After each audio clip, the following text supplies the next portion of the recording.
N'oubliez pas la caméra. Hein.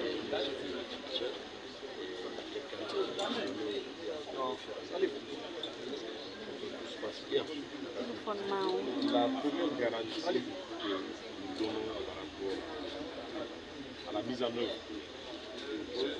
c'est que lorsque vous signez un accord avec pour objectif d'apaiser la cité et de permettre à l'activité économique de se passer correctement, la meilleure façon d'obtenir ce résultat, quand il n'est pas respecté, ça c'est le fait. Le deuxième élément, c'est que nous avons eu la discussion dure et longue. C'est parce que nous avons le souci de l'applicabilité. Si c'était pour donner quelque chose de parvenu, on aurait fini, il y a des mots. Mais on voulait s'assurer que chaque aspect qui va être question soit dans nos capacités avant qu'on puisse s'y arriver. Je leur dis, nous sommes partis sur quelque chose et dans un calendrier et à notre portée, et c'est vers cela que nous avons travaillé. Le troisième élément, c'est que le gouvernement a créé un cadre de concertation permanent avec les acteurs sociaux, le Conseil national du dialogue social, avec ses différents composants publics et privés. Et ils ont mandat de veiller à l'application correcte de ces dispositions qui ont été prises. Enfin, vous l'aurez remarqué pendant la transition, lorsque nous déclinons les objectifs de la transition, quel que soit l'outil que nous utilisons, si vous regardez entre les lignes, vous verrez un gros caractère social. Parce que la transition a une vocation sociale. Remarquez que dans chaque composante de la vie de la nation, depuis que son Excellence, Colonel Mamadi Doumbouya, est à la charge des destinées du pays, il y a des progrès. On a amélioré la situation des pensions, donc des retraités. La situation des étudiants en situation de classe a été améliorée. Il y a des étudiants en situation d'apprentissage qui n'avaient rien dans ce pays qui a été revu. Il y a la situation des boursiers qui a été revue. Vous aurez remarqué également au niveau du ministère de la promotion féminine, on a ajouté la dimension vulnérabilité pour s'assurer que l'on puisse le payer intégralement sur l'aspect social. Vous voyez le fonds de l'indigence et toutes ces actions. Et derrière cela, il y a l'économie. Parce que lorsque le social s'apaise, aujourd'hui, ce que nous avons signé, si vous regardez en lecture unique, vous voyez le coût que ça peut apporter. Mais lorsque l'économie tourne, les moyens de financement aussi se génèrent. Une journée non travaillée, ça coûte beaucoup d'argent. Et c'est ce que nous avons pu éviter, nous l'espérons maintenant, parce que vous l'avez noté clairement que le mot d'ordre, le préavis de grève qui avait été formulé a été formellement levé et que nous pouvons commencer à nous concentrer sur nos activités et générer la richesse nécessaire pour nous-mêmes et pour le pays.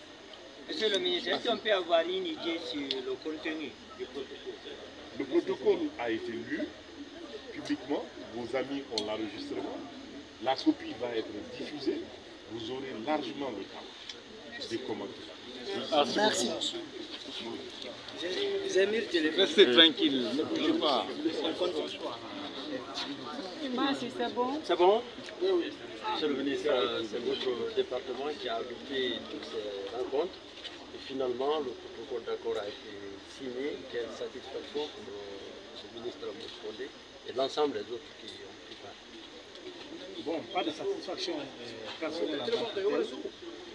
La satisfaction, c'est pour tout le pays. À un moment donné, comme le ministre Lassene venait de le dire, la question qu'on doit se poser, c'est la question de l'amélioration des conditions de vie de tous les Guinéens, travailleurs du monde. Et c'est cette communication que le chef de l'État, le colonel Mamadi Doumbouya, le premier ministre Bernard Goumou, ont toujours entretenu avec l'ensemble des membres du gouvernement. Donc partout où la question sociale s'invite, il y a de l'obligation, du devoir de l'ensemble des membres du gouvernement de se mobiliser pour régler la question sociale. C'est ce qui a motivé notre participation solidaire aux côtés de M. le ministre du Travail et de la fonction publique pour discuter avec le mouvement syndical afin de parvenir à ce protocole d'accord qui vient d'être signé ce matin. Rester tard pendant plusieurs jours autour de la table de négociation pour aboutir à cela aujourd'hui dénote non seulement de la volonté du chef de l'État, de M. le Premier ministre, mais de l'ensemble des membres du gouvernement pour donner une réponse positive à la réclamation du mouvement syndical qui est d'ailleurs légitime, légal. Aujourd'hui, le mouvement syndical, le secteur privé, le gouvernement, nous sommes parvenus à un accord qui vise à augmenter de 35% le salaire des travailleurs de Guinée, échelonné d'un paiement de 20% de salaire à partir du mois de janvier, 15 janvier 2024, et de 5% à partir du mois de juillet, de 5% à partir du mois de janvier 2025 et de 5% à partir de juillet 2025.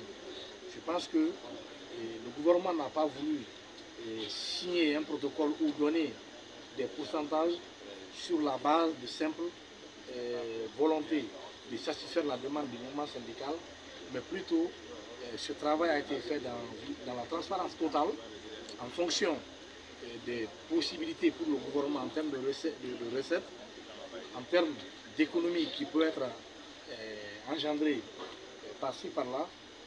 C'est sur la base de ça que le gouvernement a procédé à ce système d'augmentation de salaire.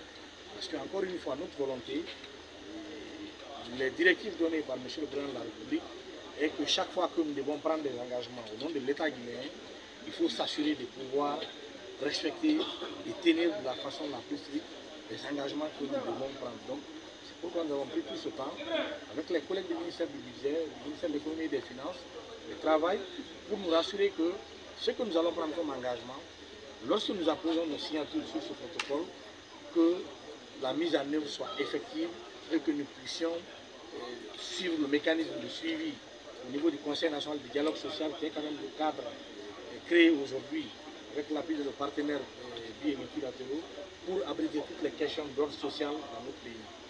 Le protocole vient d'être signé, toutes les parties, les centrales syndicales, le secteur privé, le gouvernement, la médiation d'ailleurs que je félicite pour tout le travail acharné qu'ils ont abattu, et l'équipe du gouvernement également qui quand même pendant plusieurs mois ils sont restés à l'écoute des collègues syndicalistes. Aujourd'hui, le protocole étant signé, nous allons continuer à faire le suivi de la mise en œuvre correcte de ce protocole au niveau du CNDS qui est le cadre légal existant pour le suivi. Mais également, nous avons invité le secteur et les collègues du syndicat à davantage redoubler d'efforts dans le cadre de la sensibilisation, la promotion de l'éthique au travail. Aujourd'hui, plusieurs questions sont traitées dans ce protocole parce que, quelque part, nous ne faisons pas aussi l'effort de la pédagogie de travailler pour aider le gouvernement. Quand je prends la question liée aux stagiaires de la RTG, nous sommes tous conscients ici que plusieurs cadres fonctionnaires qui sont payés par l'argent public, qui doivent travailler à la RTG, se retrouvent en train de travailler dans les institutions ou dans le secteur privé. Nous le connaissons tous, les personnes ne prennent le temps de dénoncer afin que ces personnes puissent être radiées au profit de ces jeunes quand même qui restent pendant 2 ans, 5 ans, 10 ans comme stagiaires avec moins de 200 000, 500 000 par la fin du mois. Donc nous avons invité le mouvement syndical à rester vigilant dans le département ministériel, le FUGAS qui est en cours, à aider le ministère du Travail et de la fonction publique à pouvoir relever tous les cas de manquement et de fraude que des fonctionnaires travaillant dans le secteur privé pourraient être amenés à faire, afin encore de pouvoir s'enrôler à travers des faux documents délivrés par des responsables à un certain niveau. Parce que plus nous avons la maîtrise du fichier général des fonctionnaires de l'administration publique, plus l'État a la possibilité de faire des économies et plus nous avons la capacité encore de recruter. Dans un autre pays ou dans un autre contexte, le chef de l'État ou le Premier ministre aurait dû nous dire, bon, écoutez, ce programme de recrutement que vous venez de lancer pour la fonction publique, il faut l'arrêter parce que le mouvement syndical a sollicité l'augmentation de salaire. Mais, comme tout à l'heure le ministre le disait, cette transition, sur ces piliers, nous avons le social, l'économique et la politique.